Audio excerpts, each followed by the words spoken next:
Thank you, President Spar, members of the Board of Trustees, esteemed members of the faculty, proud parents, squirming siblings, devoted friends. Congratulations to all of you, but especially congratulations to the magnificent Barnard class of 2011.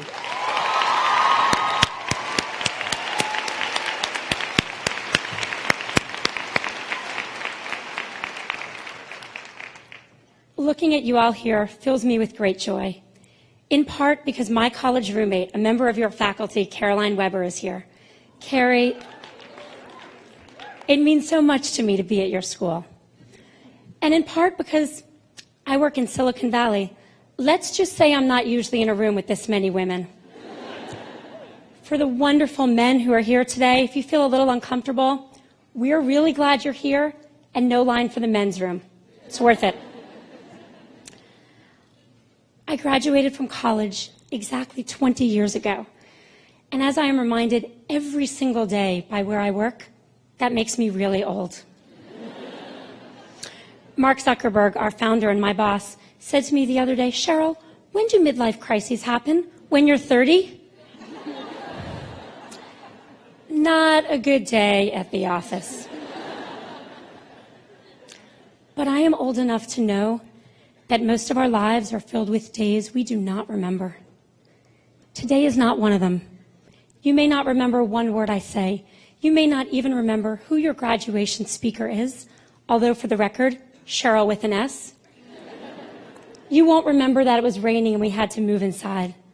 But you will remember what matters, which is how you feel as you sit here, as you walk across this stage, as you start the next phase of your life. Today is a day of celebration, a day to celebrate all the hard work that got you to this place where you can sit kind of sweltering in that gown. Today is a day of thanks, a day to thank all the people that helped you get here, the people who nurtured you and taught you, who held your hand, who dried your tears. Today is a day of reflection. Excuse me, little laryngitis. As you leave Barnard today, you leave not just with an education, but you take your place amongst the fortunate. Some of you came here from families where education was expected and emphasized. Others of you had to overcome far more obstacles to get here. And today you become the very first member of your family to graduate from college. What an amazing accomplishment.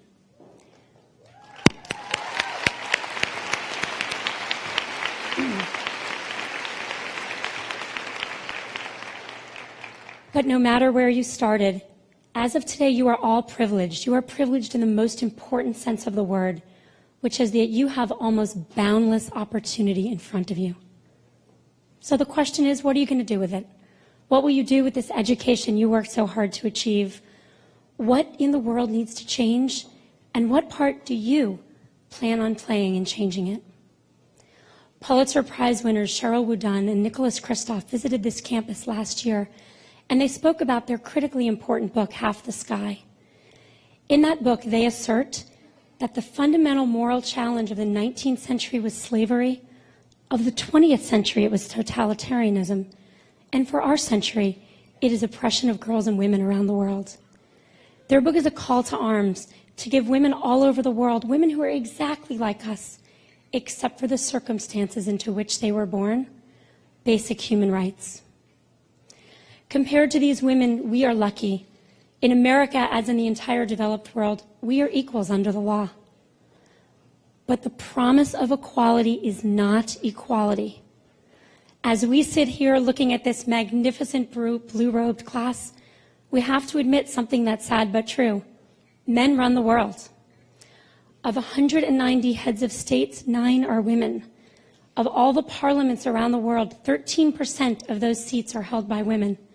Corporate America, top jobs, 15% are women, numbers which have not moved at all in the past 9 years. 9 years. Of full professors around the United States, only 24% are women. I recognize that this is a vast improvement from generations in the past. When my mother took her turn to sit in a gown at her graduation, she thought she only had 2 career options, nursing and teaching. She raised me and my sister to believe that we could do anything, and we believed her. But what is so sad, it doesn't just make me feel old, it makes me truly sad, is that it's very clear that my generation is not going to change this problem. Women became 50% of the college graduates in this country in 1981, 30 years ago. 30 years is plenty of time for those graduates to have gotten to the top of their industries, but we are nowhere close to 50% of the jobs at the top. That means that when the big decisions are made, the decisions that affect all of our worlds, we do not have an equal voice at that table. So today, we turn to you. You are the promise for a more equal world. You are our hope. I truly believe that only when we get real equality in our governments, in our businesses, in our companies, in our universities, will we start to solve this generation's central moral problem, which is gender equality. We need women at all levels, including the top, to change the dynamic, reshape the conversation, to make sure women's voices are heard and heeded, not overlooked and ignored. So my hope for all of you here, for every single one of you, is that you're going to walk across the stage and get your diploma. You're going to go out tonight or maybe all summer and celebrate. You deserve it. And then you're going to lean way into your career. You're going to find something you love doing, and you're going to do it with gusto. You're going to pick your field, and you're going to ride it all the way to the top.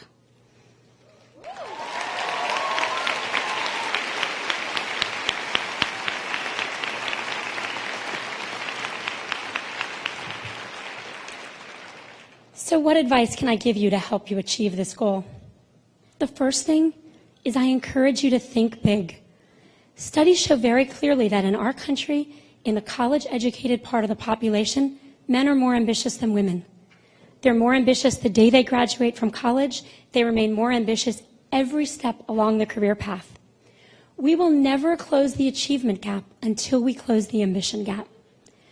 But if all young women start to lean in, we can close the ambition gap right here, right now, if every single one of you leans in. Leadership belongs to those who take it. Leadership starts with you. The next step is you're going to have to believe in yourself, potentially more than you do today. Studies also show that compared to men, women underestimate their performance. If you ask men and women questions about completely objective criteria, such as GPAs or sales goals, men get it wrong slightly high, women get it wrong slightly low. More importantly, if you ask men why they succeeded, men attribute that success to themselves, and women, they attribute it to other factors like working hard or help from others. Ask a woman why she did well on something, and she'll say, I got lucky. All of these great people helped me. I worked really hard. Ask a man, and he'll say or think, what a dumb question. I'm awesome. So women need to take a page from men and own their own success. That's much easier to say than to do. I know this from my own experience. All along the way, I've had all of those moments, not just some of the time, I would say most of the time, where I haven't felt that I own my success. I got into college and thought about how much my parents helped me on my essays. I went to the Treasury Department because I was lucky to take the right professor's class who took me to Treasury. Google, I boarded a rocket ship. It took me up with everyone else. Even to this day, I have those moments all the time, probably far more than you can imagine I would. But I know I need to make the adjustment. I know I need to believe in myself and raise my hand, because I'm sitting next to some guy and he thinks he's awesome.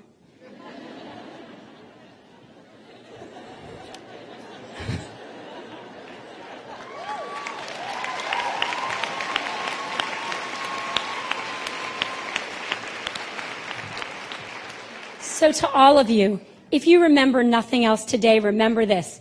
You are awesome.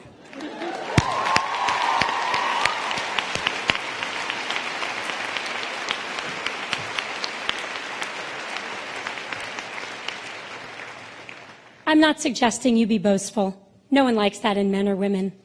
But I am suggesting that believing in yourself is the first and necessary step to coming even close to achieving your potential.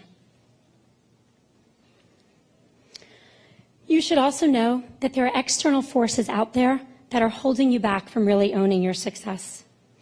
Studies have shown, and yes, I kind of like studies, that success and likability are positively correlated for men and negatively correlated for women. This means that as men get more successful and powerful, both men and women like them better. As women get more powerful and successful, everyone, including women, likes them less. I've experienced this firsthand. When I first joined Facebook, there was a well-read blog out in the Valley that devoted some incredibly serious pixels to trashing me. Anonymous sourcers called me a liar, two-faced, about to ruin Facebook forever. I cried some when I was alone. I lost a bunch of sleep. Then I told myself it didn't matter. Then everyone else told me it didn't matter, which just reminded me of one thing.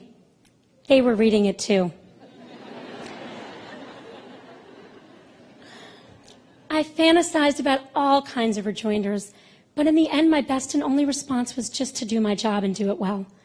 When Facebook's performance improved, the trash talk went away. Do I believe I was judged more harshly because of my double X's? Yes. Do I think this will happen to me again in my career? Sure.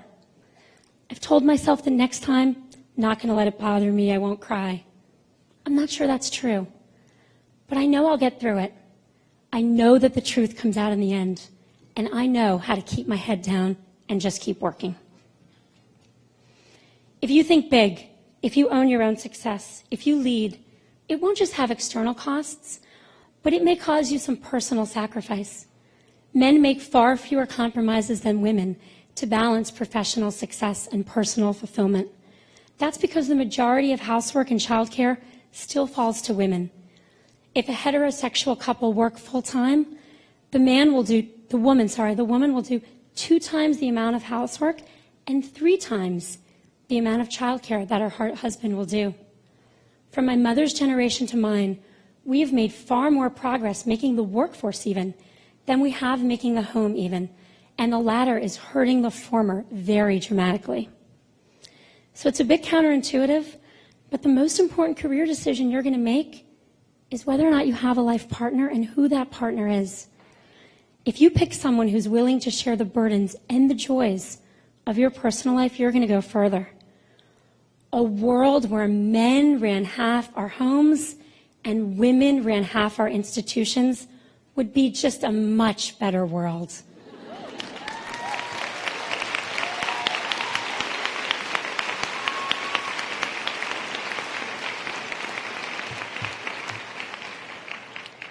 I have a 6-year-old son and a 3-year-old daughter. I want more choices for both of them. I want my son to have the choice to be a full partner, not just at work, but at home. And I want my daughter to have the choice to do either, but if she chooses work, to be well-liked for what she accomplishes. I can't wait for the term work-life balance to be something that's not just discussed at women's conferences. Of course, not everyone wants to jump into the workforce and rise to the top. Life is going to bring many twists and turns, and each of you, have to forge your own path. I have deep respect for my friends who make different choices than I do, who choose the really hard job of raising children full-time, who choose to go part-time, or who choose to pursue more non-traditional goals. These are choices that you may make someday, and these are fine choices. But until that day, do everything you can to make sure that when that day comes, you even have a choice to make.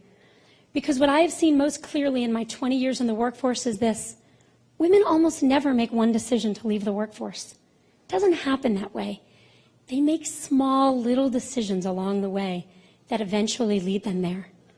Maybe it's the last year of med school when they say, I'll pick a slightly less interesting specialty because I'm going to want more balance one day.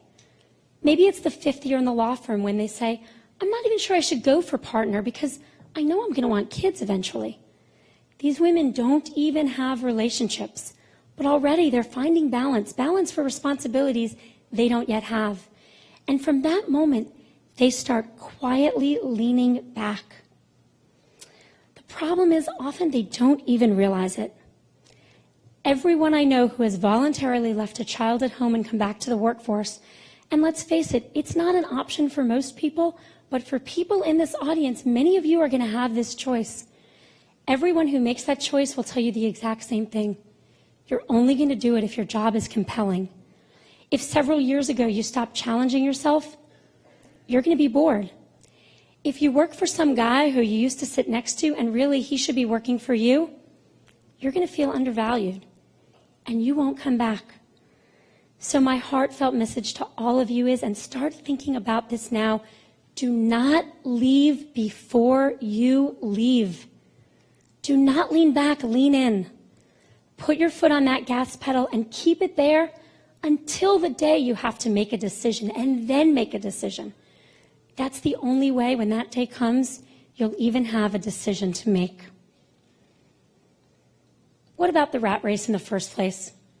Is it worthwhile? Or are you just buying into someone else's definition of success? Only you can decide that, and you'll have to decide it over and over and over. But if you think it's a rat race, before you drop out, take a deep breath. Maybe you picked the wrong job. Try again. And then try again. Try until you find something that stirs your passion, a job that matters to you and matters to others. It is the ultimate luxury to combine passion and contribution. It's also a very clear path to happiness. At Facebook, we have a very broad mission. We don't just want you to post all your pictures of tonight up there and use Facebook to keep in touch, even though we want that, so do a lot of that. We want to connect the whole world. We want to make the whole world more open and more transparent. The one thing I've learned working with great entrepreneurs, Mark Zuckerberg at Facebook, Larry Page and Sergey Brin at Google, is that if you want to make a difference, you better think big and dream big right from day one. We try at Facebook to keep all of our employees thinking big all day. We have these posters in red we put around the walls. One says, "Fortune favors the bold." Another says, "What would you do if you weren't afraid?" That question echoes Barnard alum Anna Quinlan, who said that she majored in unafraid. Don't let your fears overwhelm your desire. Let the barriers you face, and there will be barriers, be external, not internal. Fortune does favor the bold, and I promise that you will never know what you're capable of unless you try. You're going to walk off this stage today, and you're going to start your adult life. Start out by aiming high. Like everyone here, I have great hopes for the members of this graduating class. I hope you find true meaning, contentment, and passion in your life. I hope that you navigate the hard times and you come out with greater strength and resolve. I hope that whatever balance you seek, you find it with your eyes wide open. And I hope that you, yes you, each and every one of you, have the ambition to run the world, because this world needs you to run it. Women all around the world are counting on you. I'm counting on you. I know that's a big challenge and responsibility, a really daunting task, but you can do it. You can do it if you lean in. So go home tonight and ask yourselves, what would I do if I weren't afraid? And then go do it. Congratulations, 2011.